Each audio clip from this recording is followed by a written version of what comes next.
Hi! We did a little cosplay today. If you want to see like the process of us getting all up into our makeup, then we posted that. His is on his horror channel, mine is on my vlog channel. That'll be linked down below. Today I attempted to be Parker Crane's mom with the...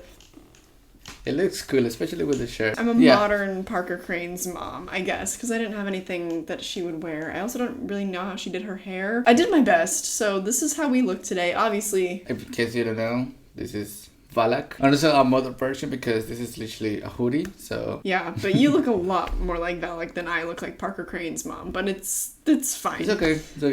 So today, as you saw by the title, we're going to be talking about our unpopular horror opinions. We have tea to tell today. I have only ever reacted to a lot of your guys' unpopular opinions. I have never really shared my own, except you guys know one of my big ones, which I will share today. If you're new here, I'll be sharing that one, and it's a doozy. A lot of people get mad when I talk about it. So we're about to find out how you all feel about our unpopular horror opinions. Let's just get into it. So we shared the first one that we wrote down, so we're just gonna share it with you together. The 80s is not the best decade. The 80s is not the best decade of horror. That's not even the one that I feel like people will be the most mad about, although I know there are some people There are many horror fans that love the 80s. Let's be real. Who all loves the 80s so much, though, okay? It's the straight men.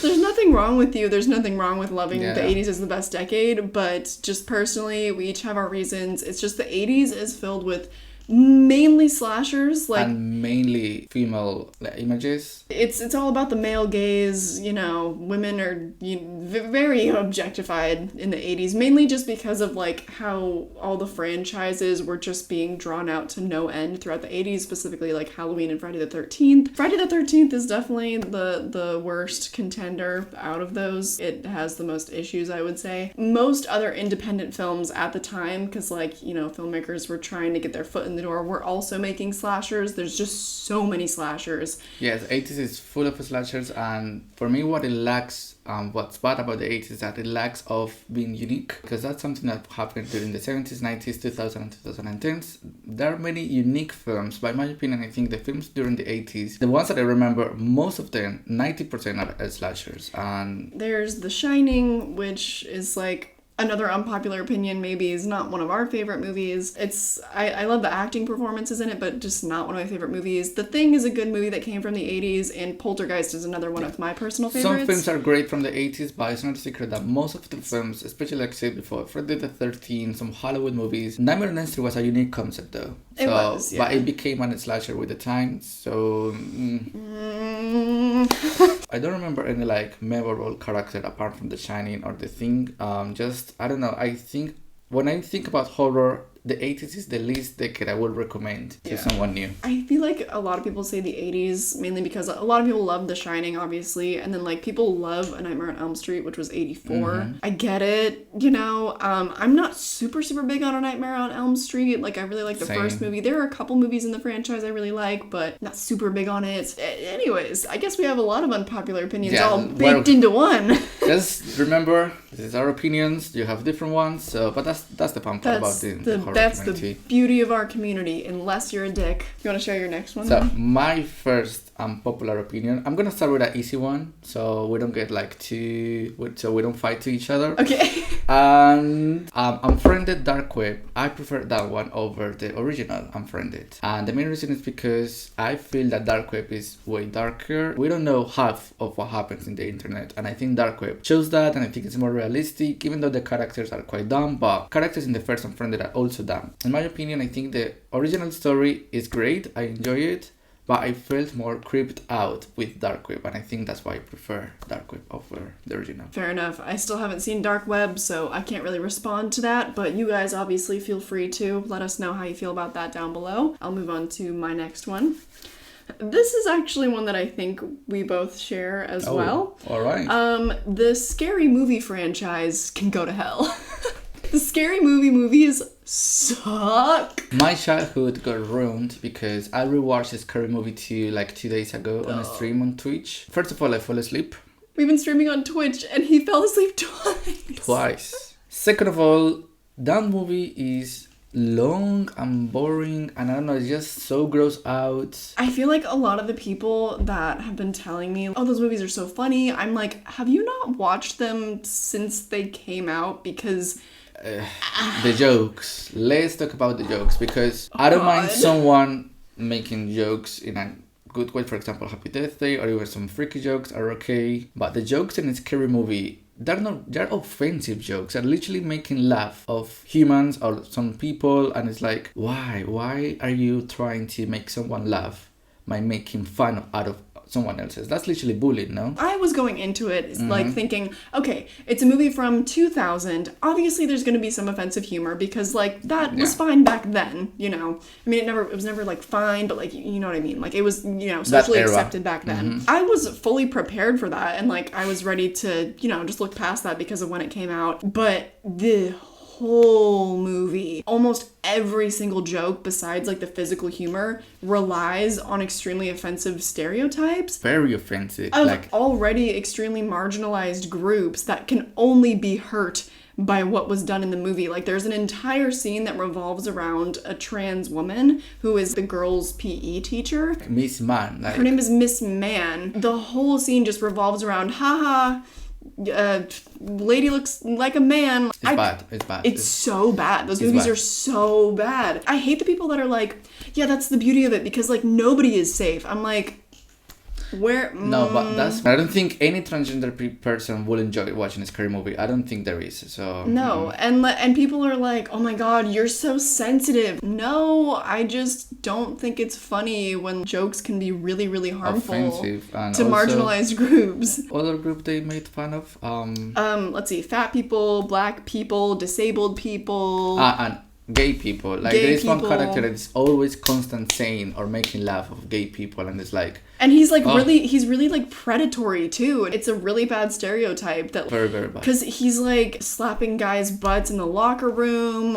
and just you know generally doing stuff like that, or like trying to hit on his friends in like very creepy ways. That's, you know, that's not how you make a horror comedy movie. Yeah, so I don't know, you know, good for you if you can laugh at that, if you can laugh at offensive humor. That's not me. That's couldn't be me. Yeah. All right. So my next unpopular opinion will be, and I think you're gonna agree with this one, the 2000s is not as cheesy as the community makes it seem. Okay, I can agree with that. It's not a secret that the horror community is thinking and is trying to make everyone believe that the 2000s is the cheesiest decade from horror, and in my opinion is not. 80s. The 80s says hello. The 80s says hi. But the 2000s, yes, it has cheesiness, but every single decade has. Every single decade in any genre. But the 2000s has very unique films that changed the game in horror. For example, Final Destination, the Saw franchise, House of Wax, Mirrors, the Rec franchise, The Orphan. So many great films came out of the 2000s, and for me, it's not a cheesy decade. We have cheesy movies like, for example, the Black Christmas remake, Sorority Row, Prom Night. But what are those? Slashers. The slashers come from the 80s. Period. Like the 2000s, we need to respect the 2000s because many films came in that era, and those films changed the game. I agree. I can't wait for us to fight though. Oh, okay, sure. Yeah, we're being too friendly. This is way too nice. We have like pretty similar trains of thought. Yeah. Let's go with this next one. So prepare your little fingers to write an angry reply. The big three horror franchises like Friday the 13th, Halloween, and A Nightmare on Elm Street are some of the worst franchises. Let me clarify something. Yeah. I'm not saying there are not good movies in each franchise because I'm a fan of a lot of the movies in those franchises. But if we're talking about like cohesion, storylines, etc., general the quality of the films, they're some of the worst franchises in the entire genre. They're called the Big Three for what? Why is Scream not considered part of the Big Three? If there has to be a Big Three, why not Final Destination? Why not? Because it's the early 2000s and classic horror fans are like, no, the 80s is the best decade. I agree and disagree maybe. I don't like Halloween. in my opinion. I don't enjoy, but I think it's because maybe for a biased opinion. But Friday the 13th, even though I like the franchise, that franchise, every single film is exactly the same, just different characters and different kills. I enjoyed the franchise, yes. Do I rewatch it? Yes. Do I think it's the best franchise in horror? No. Is Jason iconic? Yes. But it's not a good franchise. And if you think it's a good franchise, that's okay, it's your opinion. But just bear in mind that horror has way more franchises. Yeah, I'm speaking in terms of, cohesion, continuity, things that make a good franchise. If you think of, the Saw franchise, how they're all like very connected, and granted, things got messy towards the end, I will give you that. But in terms of like storyline, things, it worked really well, like as a franchise. Friday the 13th, somehow every movie is exactly the same while lacking any kind of continuity. I don't know how they did it, but yeah. I think many people are gonna be surprised because I think Halloween is one of the most popular and most loved franchises in horror, so maybe some people are gonna be pissed off, but that's okay. It's Kylie's opinion, you have to respect that. But there are way better franchises in horror and that are like more constant, better characters, better killers, even better death, better final boys or girls. Yeah, it is what it is. It just is what it is, Let's see. My next one will be the case in the Conjuring 3, the newest Conjuring 3, is better than the case in the original Conjuring. Okay. I love the Conjuring universe. The first, like the Conjuring mini universe about the 3 Conjuring films, I think they're amazing. But I think the case in the Conjuring 3 is better than the original just because even though those are like based on real life, the third one can be more realistic in a way because I felt more connected with the Warrens in the third film and they felt more worried about their health, about if they could survive than in the first movie. In the first movie, they were like, okay, we have another case. Okay, let's save the family. We saved it, blah, blah, blah. Okay, bye. In the third one, they feel really like unsafe, especially Warren. I don't know what it is. I felt more like worried about the Warrens dying than in the first movie. Really? Oh my god, I felt the complete opposite because like... Alright, with that. So I agree that the case in the third movie is a lot more interesting because like historically it was the first case ever where somebody claimed demonic possession as like their defense. So the case is a lot more interesting than the first one because the first one is just a possession movie. I do like the first movie more, but I don't really like exorcism movies. I don't like possession kind of movies that much. There are a couple though, because we're gonna... Oh yeah, fun fact, our next collab on his channel, Still in This Makeup, we're gonna be doing our top 10 demon/possession movies. Yeah, those aren't my favorite, so I do like the case more in the third one, but I didn't really feel the stakes at all in the third one because at this point I know more about the Warrens and their life and everything, and because Lorraine Warren is still alive they're both dead. They both died. Shit. Oh my god. Sorry. I just choked on my spit, sorry. So first of all, like, they were both still alive. Lorraine Warren just passed away like a couple years ago, I think, and then Ed Warren was alive until like, I think the early 2000s. They have to loosely follow their real lives, so, and also the fact that I just know they're gonna make another Conjuring movie probably in the next like 5 years, so I just know they're not gonna kill off the Warrens. I just know that, and so like the whole time they're trying to put them in danger, I'm like, I, to be honest, thought Ed Warren was gonna die in this movie. I don't know what it was. I think because of his heart condition. Yeah. I thought he was gonna pass away, so that's why I felt worried. I was like, oh my god, don't tell me we're gonna lose Ed Warren because I will cry. But I just knew. I don't know. Something in me. Call it intuition. I don't know. All right. My fourth unpopular opinion. Halloween 3, The Season of the Witch, needs to be remade. We need a remake. Really? Of Halloween 3. He said really? Because you don't like the movie, right? I don't like the movie either. Okay. Fine. Okay. Explain this. Okay. I don't like the movie either, right? I think Halloween 3 is shit. And maybe that's an unpopular opinion because some people actually really like that movie now. Godspeed. I don't know why. But yeah, so that movie, like, I think it has such a great concept. This evil megalomaniac millionaire, whatever, that owns a toy mask factory wants to put a curse onto thousands of children to like make them turn into bugs or something. Crazy, insane, really cool conspiracy theorist kind of concept. I love it. And the movie did not do it for me. So what I think that Halloween 3 could be improved on if they did a remake is, one, they would have much better effects. They had some good practical effects, but they tried to throw in some like weird other effects that just didn't work. The characters are awful in Halloween 3. They're bad and they're not worth rooting for. I will not listen to an opposing opinion on that, because we have this man who, for seemingly no reason, went to this town to like investigate this mystery. He abandoned his like ex-wife and children instead of taking his children out for Halloween. I remember zero from the movie right now. Oh. I don't care. Well, I mean, these aren't really spoilers. This is just like kind of the setup of the plot. Yeah. So he like leaves his kids and like goes to this town to figure out this mystery that really he should not really be invested in at all, because like he's a doctor, he's not a cop. And so he went with this younger woman, and then they have like a really weird romance in the movie, and he's like twice her age, and I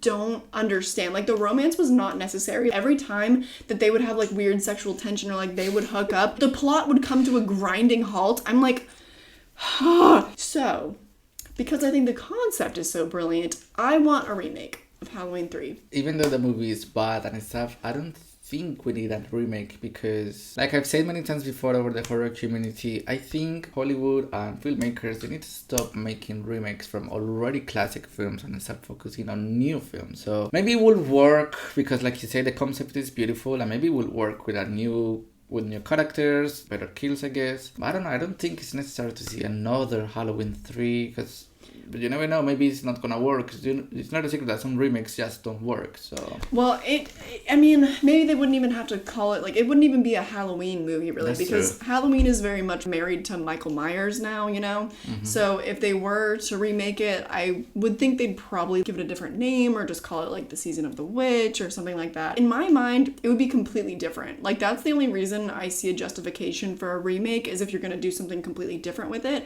which I personally would. Have you ever been watching a movie that has a really great concept, but it's a terrible movie, and like you're thinking of all the ways that like you would have made it better? Yeah. I think an answer for that will be Jigsaw from 2017, because they tried to make Jigsaw as a modern killer, because that movie came out in 2017. Because we all know the plot twist at the end is fine, but I think that movie came out 7 years after the last Saw, so I would have made, like, I don't know, better traps. 2017 it's an era of a lot of technology and stuff, so I will have created better kills, better characters. I will have saved that movie, because Jigsaw is bad, so... The only thing I would really keep the same from that movie is just, like, the concept. Like, I would have kind of a similar villain, a similar motive, maybe not, like, turning thousands of kids into bugs, something along those lines, having to do with children and whatever. My next popular opinion will be, and I think you're gonna disagree with this one, and is that make more films where the villains win. Yeah, I don't really like that.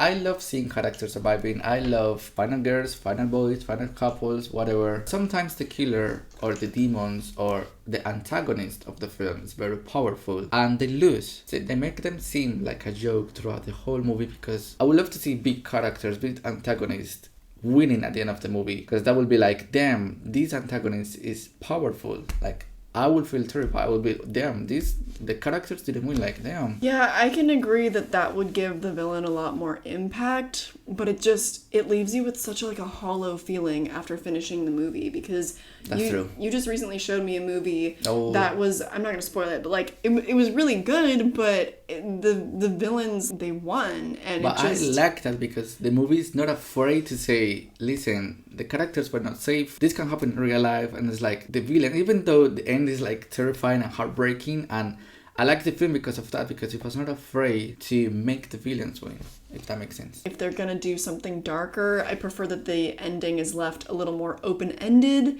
but with the movie we watched, it was like, yeah, okay, the villains won. You make good points. I just feel differently. And that's okay. I don't know. I think I'm just like too emotional. Like, I could see, you make very reasonable points. Like, it is scarier. It feels more realistic. And it's good that it makes you feel emotional, because that means the movie literally played with your feelings, and it made you feel emotional and heartbreaking, and it's like, whoa, yeah. Okay. Okay, this... okay. This next one. Tim Curry is not a scary Pennywise. What? I say that having watched it from 1990 for the first time, I believe when I was 18 years old. So I was kind of well past my ability to Feel it, be yeah. traumatized, I guess, maybe by films. I'm not really sure. Although, I don't know, I mean, The Invisible Man, that came out when I was 20. I mean, it's different because The Invisible Man is way too realistic and it's way terrifying. I mean, well, I don't know. Some people are like, horror movies now are a joke. Movies from back then are so much scarier. Please. Get please out. save your breath. Save Get your out. fingers, please. But yeah, so It from 1990 is just like really goofy to me. My reasoning for feeling like Tim Curry is not scary is because to me, he just looks like a guy in clown makeup. Like he looks like a clown and not much else. Like sometimes, he opens his mouth and he's got those teeth, but he doesn't do it for me. The cadence of his voice and everything, it just does not scare me. It doesn't do anything for me. He just looks like a regular old bozo. I don't know. For me, what terrified me the most Tim Curry as Pennywise is because what you say that it's just a normal guy in a clown costume. That's what terrified me because I could find that anywhere outside. Like as a kid, if I go to the circus, I would find many men dressed up as Pennywise or like as a clown. So I would think about that Pennywise that I watched. While the remake Pennywise, even though it's scary as hell, and Bill is like, it's Bill. That's not as realistic as the movie wanted it to seem like because that Pennywise looks like a proper monster. It's still creepy, but the original one looks more realistic in my opinion, and that's why I felt more terrified as a kid. But maybe like you said before, you watched the movie when you were 18, so maybe visual effects, the CGI looks bad when you were 18. So I don't know. If I watch the movie right now, I would laugh. I know. Yeah. But I watched when I was a kid, so maybe it's different. I don't know. If the movie was just about like a guy that dresses up as a clown and kills children, okay, then Tim Curry is terrifying to me. But have you watched Clown 2014? No, but it's on my watch list on Tubi. I've been wanting to watch that. It's the fact that Pennywise is supposed to be this like ancient monster that can give you visions of your worst fears, and to me, because Tim Curry feels more realistic and just like a guy, he doesn't give me that. I don't quake in my boots. That's very unpopular, because that character terrified many fans around the world. Yeah. So be ready to answer some hateful comments.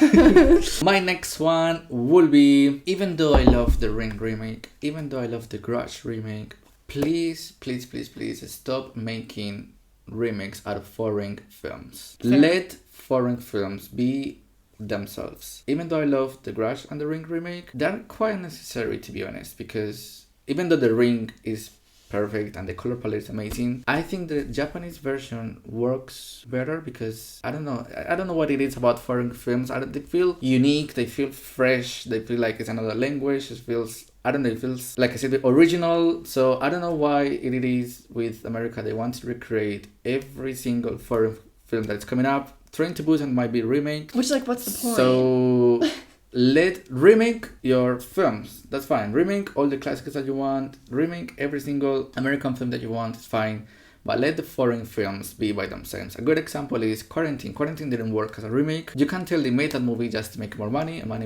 So I don't know. I don't see the reason to recreate foreign films. I feel really torn on that because on the one hand, okay, let's not whitewash all the culture. That's not necessary. Mm-hmm. But on the other hand, I do think there is something to be said about taking a story and then seeing it through the lens of a completely different culture. I do find that interesting. Maybe that's why I like The Ring and The Grudge remake. Well, because The Ring and Ringu, they're super different films. Especially stylistically. Mm-hmm. I feel like there were improvements to be made with Ringu. I think that with The Ring, the story was you can tell the budget is different. It's bigger. They actually, composed a lot of their shots very, very artistically. I feel like Ringu is kind of lacking in style, which I know a lot of people would disagree with that, but if you let's look at the evidence. I've done a whole comparison video and stuff, but it's like you said, the color palette is amazing. Composition of all the shots is to me it's obviously a lot more articulated. Yeah, that's one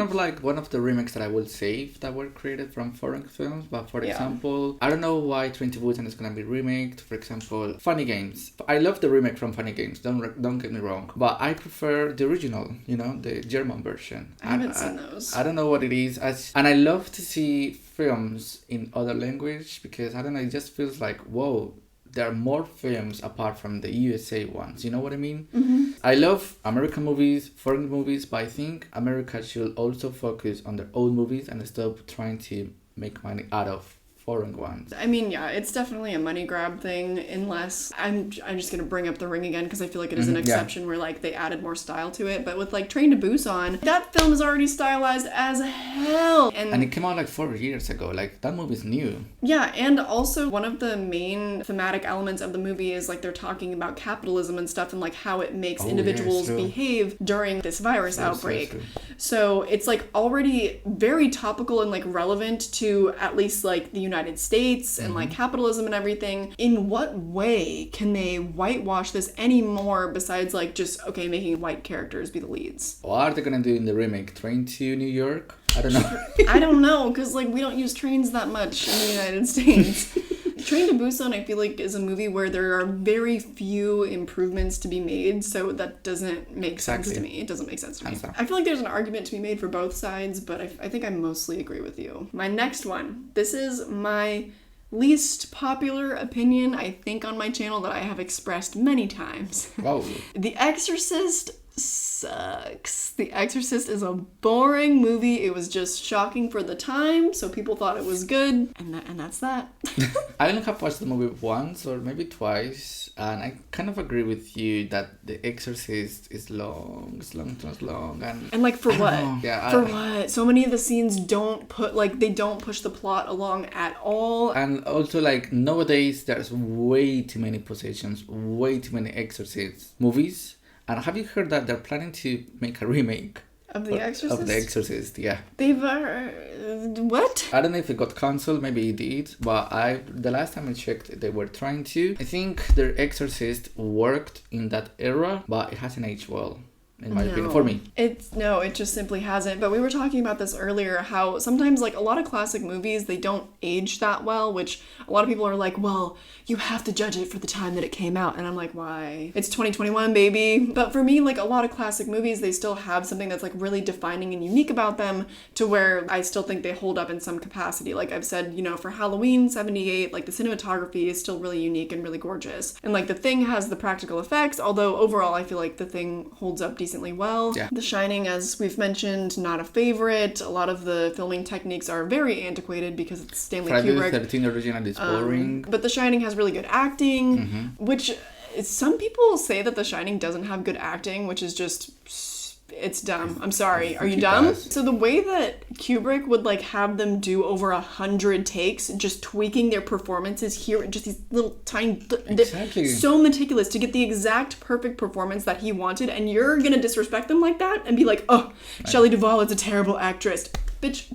But then that person will say, the Friday the 13th has amazing performances. I'm sure.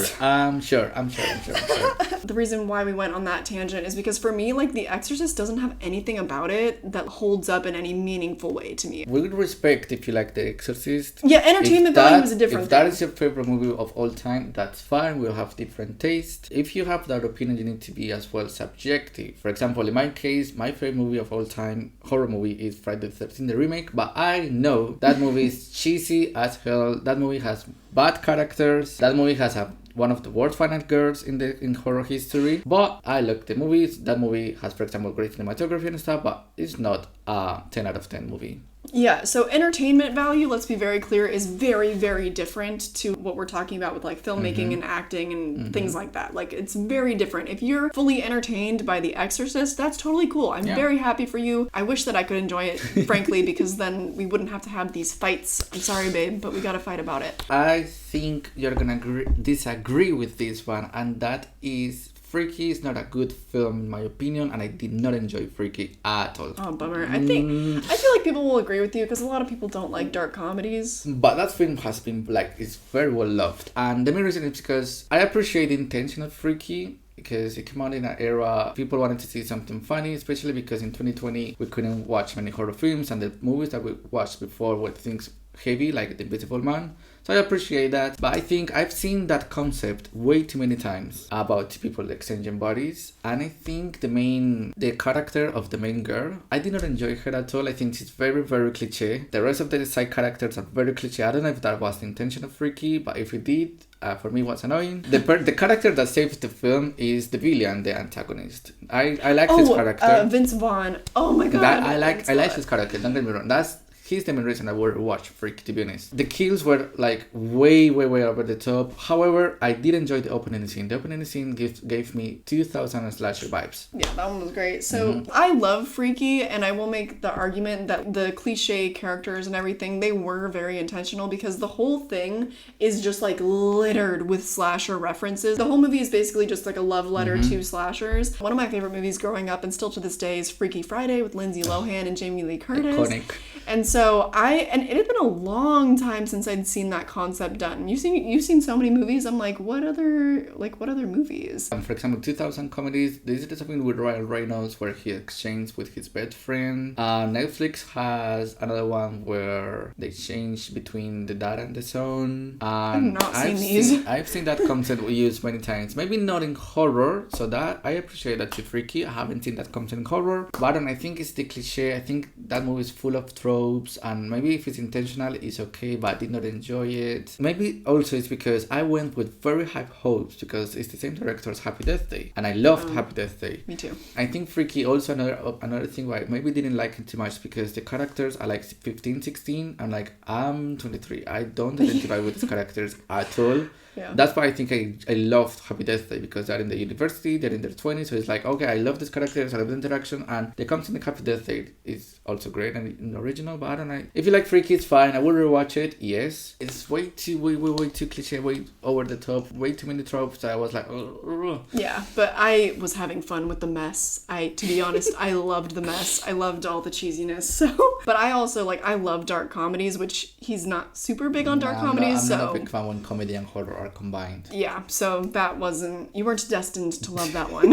Okay, so moving on to my next one. Intimate horror is more uncomfortable than in-your-face horror. For example, Swallow is a movie that's more drama. It's not really horror, but I would say there is a lot of horror within the relationship that's shown. It's not really much of a thriller, honestly. It's much more of a drama, but it's basically just like a case study on emotionally abusive relationships. So it's almost like The Invisible Man toned way down on the horror, you know? It just shows a very intimate experience with abuse, and so all of the horror elements, if you want to call them that, they're very subtle, but you still feel them a lot because it feels a lot more realistic. Like, it feels like something that would actually truly really happen. Do you prefer when horror is not as in your face, or like? Yeah, and I've said before too, the things you can't see are scarier than the things you can see. I'm not as scared of big rah monster, but I am scared of being trapped in a very abusive relationship. That is very scary to me. I think that's why the first Halloween works perfectly, because we barely see Michael, and that's why I think the remake doesn't work too well, because we see him way too many times. Oh my God. We see his kills way too graphic. And I think that's why the original works better, because you barely see the killer, you barely see how he kills. Period. And that's more terrifying in my opinion, because it's that's real life. Freaking Rob Zombie. It's how much more in your face could he be? Parents bad, parents abusive, so Michael bad. Michael is this size, Leatherface and Jason combined. I would say another intimate horror movie that also is kind of more of a drama would be Black Swan, which we also just watched recently. So that movie made us feel all types of ways. There is still some body horror in that movie, but the main horror element is you can just feel her desire mind. To be perfect. Her desire to be perfect, her losing her grip on reality, her abusive mother. That's what's truly horrifying. And she was discovering herself. The body horror elements, they make me cringe and stuff, but the scariest thing is how much you feel this girl needs to be perfect. And that's a scary feeling, because I kind of used to be a perfectionist, but now I don't really desire perfection because I know the amount of strain that can like take on you, and Black Swan is a really, really good character study, Definitely like exploring that. At the same time, I kind of disagree because sometimes being graphic works. But it works on me. It depends. But for example, it depends what kind of graphic you want to give. For example, let's talk about again the Saw franchise. Saw franchise without the graphic gore wouldn't work. In those movies, the gore works and it makes sense because that makes you feel even more scared of Jigsaw and the other kind of antagonists. Yeah, I think the reason why more intimate, subtle horror works more on me is because with body horror, it's common knowledge for my audience that like I don't do very well with body horror. Like it's really effective for me, but only in the moment. It's not something that really stays with me. Whereas when you have a really intimate character study, I think about the movie for like several days afterwards, like Midsommar as well. I enjoy when there's a much more deeper and subtle meaning to a movie than when it's just, you know, like slashers or like really gory movies where everything is external. I love when things are internal and like you barely see them. Maybe I should like rephrase to kind of explain what I enjoy more, because emotional torture works better for me than like physical torture because like it leaves me thinking about it for a lot longer. My next unpopular opinion, the Pet Sematary remake. I like that movie and I actually enjoy it and I think it worked. I think if I hadn't seen the trailer, I would have loved it too. I mean, I didn't watch the trailer and this is the main reason why I don't watch trailers. Yeah. And people hate that they changed the original a bit and stuff. The main reason of remakes, spin-offs, reboots is changing the original, taking that concept and changing it a little bit. Example, Texas Chainsaw, the reboot from Wrong Turn, House of Wax remake. That's the main reason of remakes, you know? So I think Pet Sematary, I love the design of the daughter. I love the cat. I love the family. I love the forest. I even love the old guy. I think he was quite creepy. I love the cemetery. I think the scene, we know the scene I'm talking about. That scene, I think it works perfectly without watching the trailer. Because I remember I was watching at the cinemas and I was like, whoa, this actually happened. And I had already seen the original. I was not born and stuff. So I think that that's why I prefer the remake. Yeah, I guess that's another unpopular opinion. But with the original, it's like you're watching like a 2 or 3 year old running around and killing full grown adults. It's just, I can't really suspend my disbelief with that because... And it's unbelievable the amount of hate Pet Sematary remake has received. Like, there are way worse movies than Pet Sematary in my opinion. There are worse remakes. I can't be objective about the remake though because like the trailer ruined the entire movie for me. So I don't even really know if I could call it good. And you will never know now. I'll never know now because it was ruined for me the first time. So even because like even on a rewatch, like I'll know what happened. So it's like me with the Scream one. I would never be able to know for the first time who the killer was because my friend spoiled me. Like when we were watching the film, my friend was like, "You see this character? This is character. Those are the killers at the end." And I was like, "Okay, so you just ruined." An iconic film for me, and that's why Scream 1, even though it's iconic and I love it, it's not my favorite because... It was ruined for you the first time. Oh my god! Are you still friends with this person? No. Oh. Whoa! But yeah, that's why I think trailers, spoilers, that's why we try so much to avoid spoilers because there's nothing worse than ruining someone else's experience. A lot of you guys have told me to like react to the Halloween Kills trailer and like I'm just not gonna do it. If you want to watch trailer reactions, I'm telling you, go subscribe to Jennifer Vega. She reacts to all of like the main, you know, trailers that come out and stuff. I'm not gonna do it because I like to go in as fresh as possible to the movie. Is that an unpopular opinion? We don't like trailers. We do not watch trailers. I think that's an unpopular opinion because people love to watch trailers. And we have a YouTube group chat and they always like, oh, watch the trailer. This trailer is amazing. I like watching teasers though. Believe me, I want to watch the trailers. Like I'm very excited. I want to watch them so bad, but I will not have the movie ruined for me. I'm sorry. Okay, I do not know how you're going to feel about this. The mask in the Scream TV show is better than the original Ghostface mask.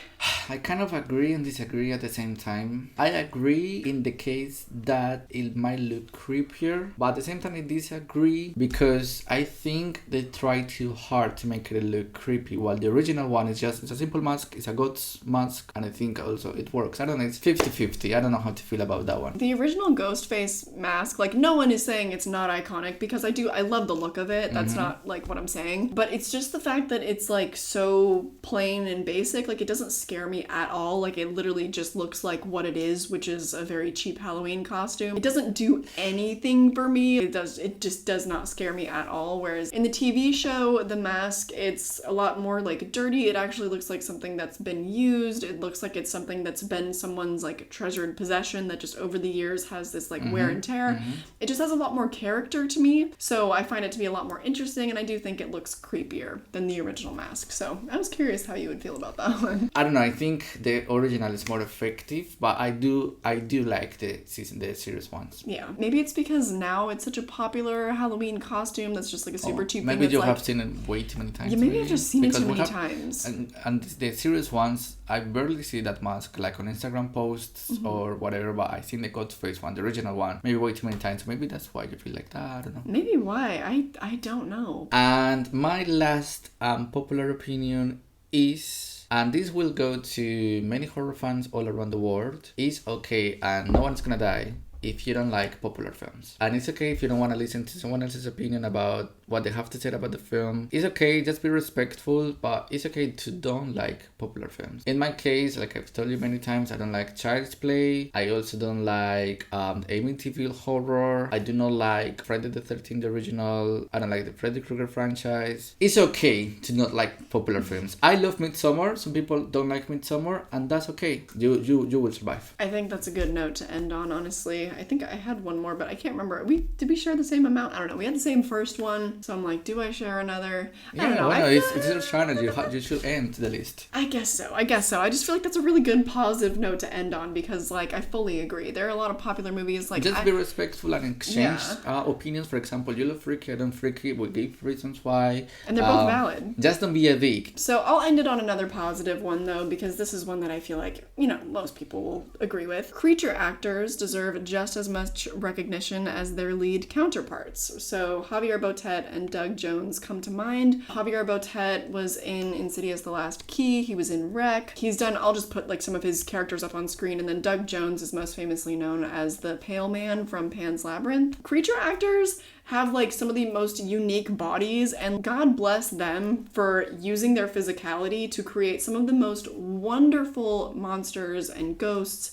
and creatures and whatever in some of our favorite horror movies. We were talking about before while I was making this cosplay, I was like, the actress behind Balak, that woman, oh my god, she was made for this role. Yes. And it's like, I don't know, it's just, like you say, creatures, actors and actresses, they deserve way more recognition because they are mostly, or most of the time, the antagonists of the film. And without them, the movie wouldn't sustain by itself. Yeah, and listen, we've been wearing this makeup for like a couple hours now. And like, I'm dying, like I need to take this off. So I can't imagine how many hours the actress wearing the nun cosplay had to be in set. Yeah, and not only that, but like they're wearing all this makeup and they have to emote and they have to act through all the makeup and like whatever crazy outfit they have on. Javier Botet has done the most. Like I think he's probably the most famous creature actor, and he's amazing. Like I can't even believe like the talent these people have that kind of goes unnoticed. And so I feel like that's something hopefully we can all agree on, and hopefully we can start to give them more love. Recognize, because they should be more mainstream in the horror community, and maybe they are, and like I'm just not aware of it, but I feel like if they were,